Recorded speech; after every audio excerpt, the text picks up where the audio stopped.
North Korea's Kim Jong Un has pledged his full and unconditional support for Russia's Vladimir Putin. The two international outcasts have met in Russia's Far East with an agenda believed to have included Russia's desire for access to North Korea's Soviet-based weaponry, while President Kim is said to be seeking Russian food aid and help in developing military reconnaissance satellites. So how long will this relationship of convenience last? Raising a glass to friendship. I would like to make a toast to the future strengthening of cooperation and friendship between our countries, between the Russian Federation and the Democratic People's Republic of Korea.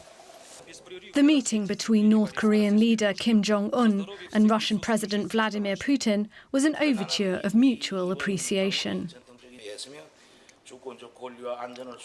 Together with Comrade Putin, we've just had an elaborate discussion about the military and political situation on the Korean peninsula and in Europe, and have come to the conclusion that we need to further intensify strategic and tactical cooperation to ensure safety, guarantee a long-lasting peace, both in the region and in the whole world.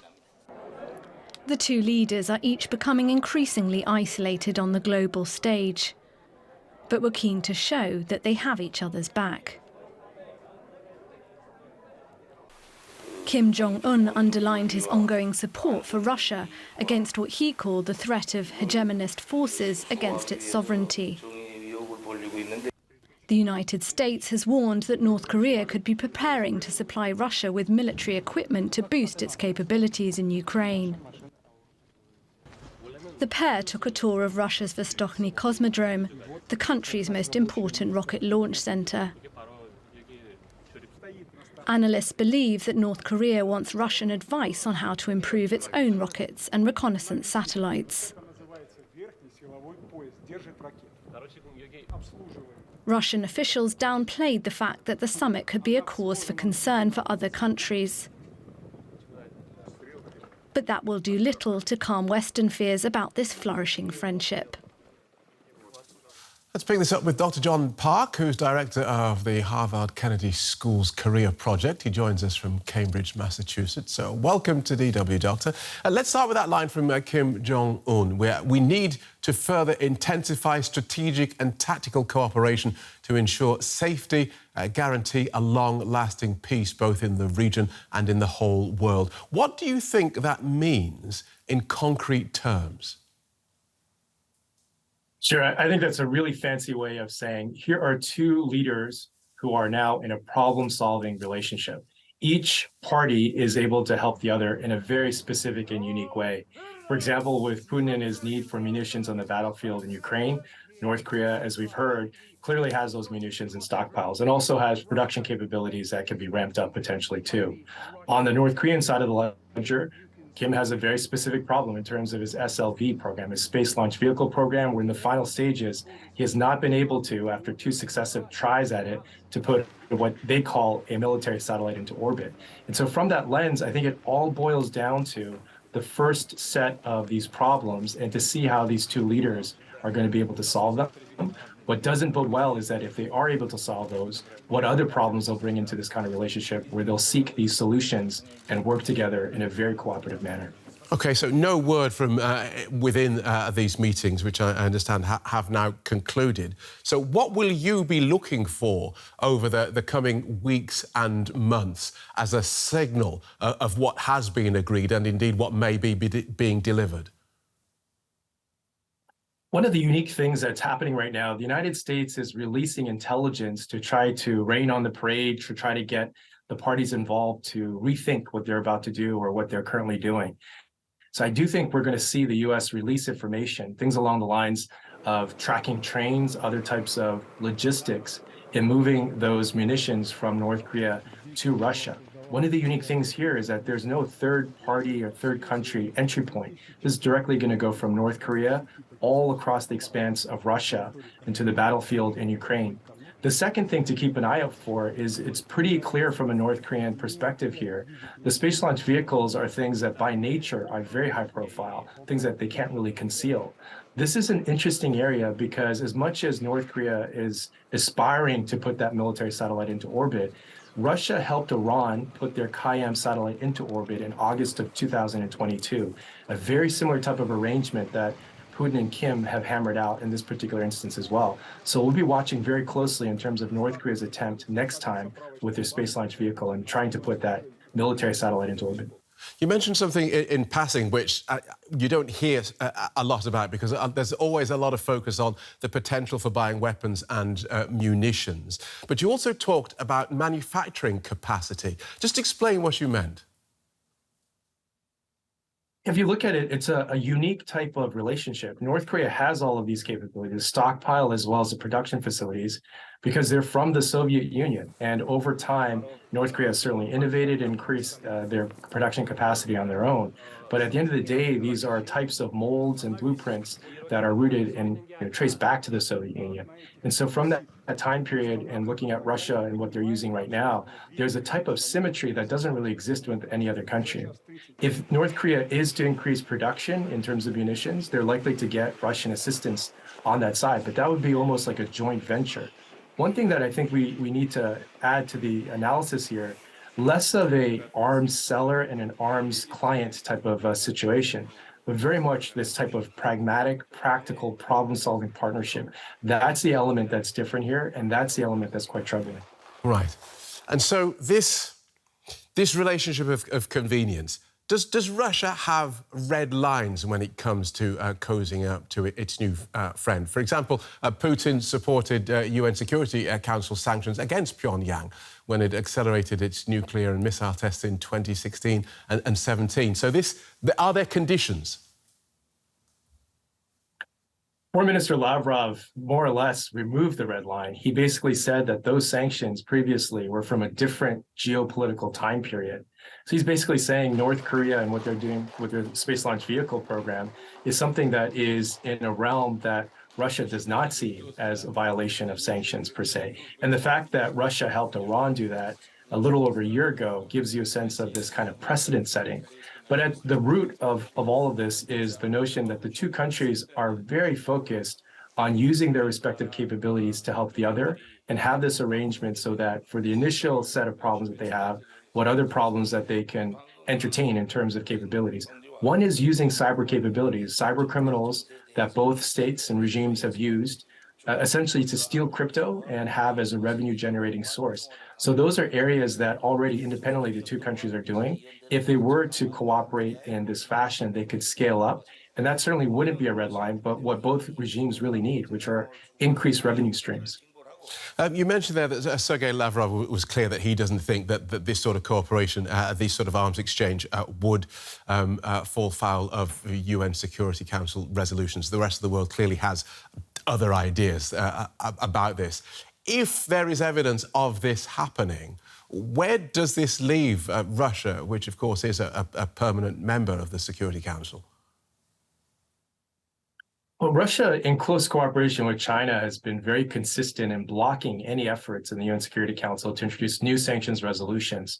That's been going on for a number of years now.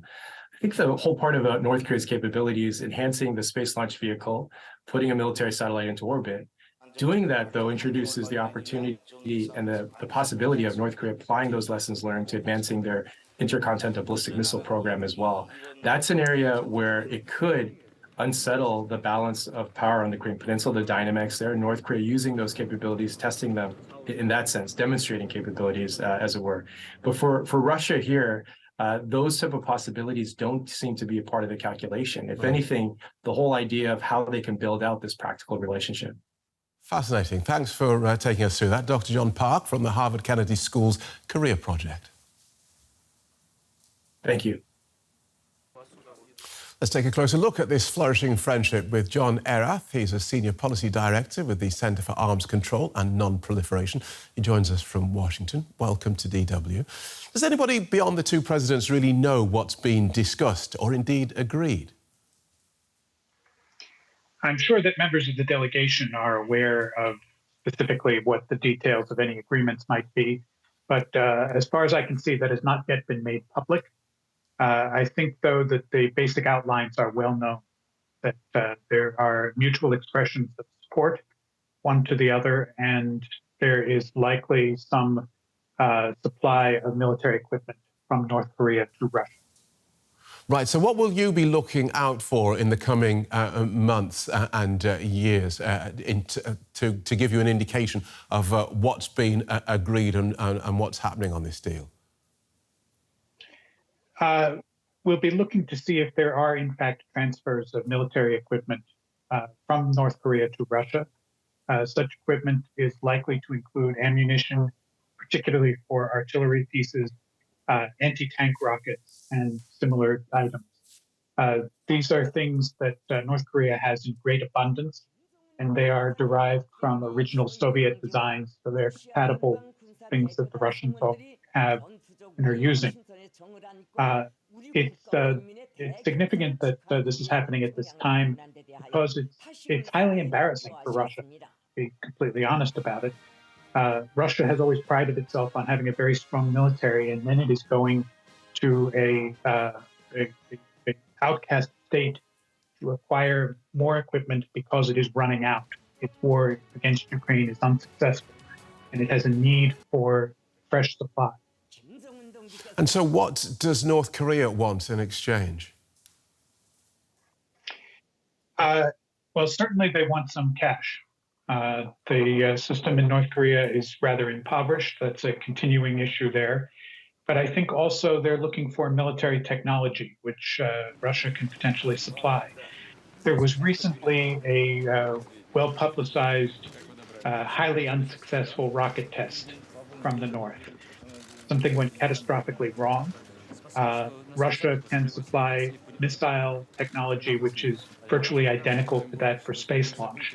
It is significant that the meeting of the presidents took place at a space launch facility. So I think there's a clear signal that this is one of the things that is under discussion. So a transfer of military equipment and a transfer of military technology would put Russia in breach of UN Security Council sanctions. Russia, of course, a permanent member of the UN Security Council. Does it have anything left to be sanctioned?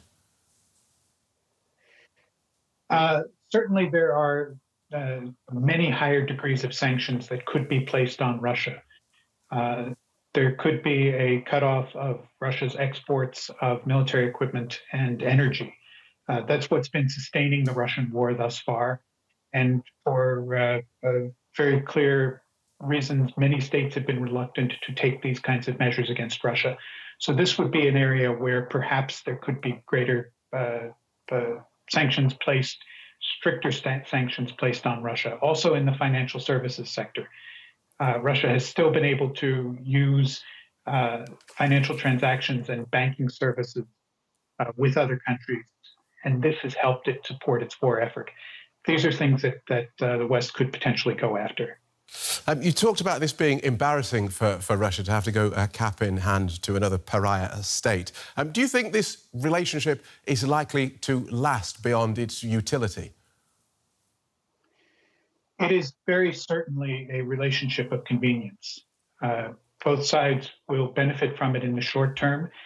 And as states that, I hesitate to use the term pariah states, but states that face international actions against them, they do have some things in common that would encourage cooperation. But the cooperation, I don't think, is very deep, and I think it is based on current levels of convenience. Good talking to you. Thank you so much for joining us. John Ereth from the Centre for Arms Control and Non-Proliferation. Let's bring in Daria Dotsikova. She's a research fellow with RUSI's Proliferation and Nuclear Policy Program and joins us from London. Welcome. Is what we're seeing here just two isolated leaders banding together, or should the West be concerned about this new cooperation? Well, I think it's certainly a sign of clear desperation on the part of Russia that it is having to turn to North Korea, to another isolated state, a pariah, to supply it with weapons potentially, as the U.S. intelligence community seems to think it might be doing. This isn't entirely surprising. Russia has also turned to Iran to supply it with munitions. So to supply with weapon systems. So it is concerning, certainly, but not altogether surprising that these two isolated leaders are meeting. So as a pariah state, what can North Korea offer Russia in terms of weapons? Well, so North Korea has been historically a prolific exporter of weapons to a range of countries, and has exported a variety of capabilities, everything from smaller arms and weapons to rockets as well. It's also collaborated on missile technology with other countries.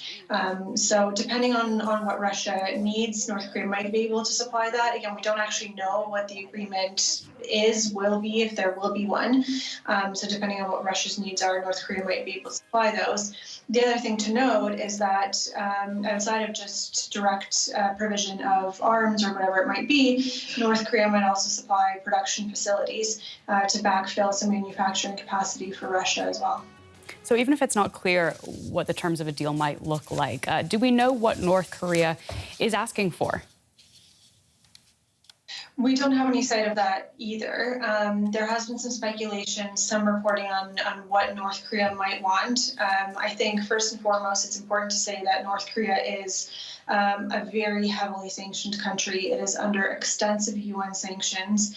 Virtually all trade, with some exceptions, is prohibited with North Korea. So if it can get food from Russia, foodstuffs, if it can get fuel, if it can get fertilizer, I expect North Korea would be interested in that. But at the same time, there are certain parts of its own missile capabilities, military capabilities, space capabilities that it has an interest in advancing. So the U.S. Has said that they think that North Korea might want to cooperate on satellite technology with Russia. So we have a bit of a sense of what it might be, but certainly no confirmation. And from a proliferation perspective, how concerning is this new alliance to you? What do you make of it? It's quite concerning. Russia can play, if it wanted to, an important facilitator role for North Korea when it comes to sanctions evasion. As I said, North Korea is a very heavily sanctioned country, including when it comes to the import of materials for its nuclear weapons program and its missile programs. There's heavy restrictions on that. So it has to rely on other countries to facilitate the transport of those goods into North Korea, to facilitate the organization of all the financial and corporate infrastructure that's necessary for those types of procurements. And Russia is an advanced economy, and it shares a land border with North Korea. So it is a concern that Russia could become, if it wanted to, a facilitator for North Korea. At the same time, anything that North Korea procures from Russia, if it ends up gaining any kind of military technology or expertise from Russia, there's no saying whether it might pass some of that on to some of its other customers as well. Well, thank you so much for sharing your insights. That is Daria Doltsikova, Research Fellow with RUSI's Proliferation and Nuclear Policy Program. We really appreciate your time. Thanks for having me.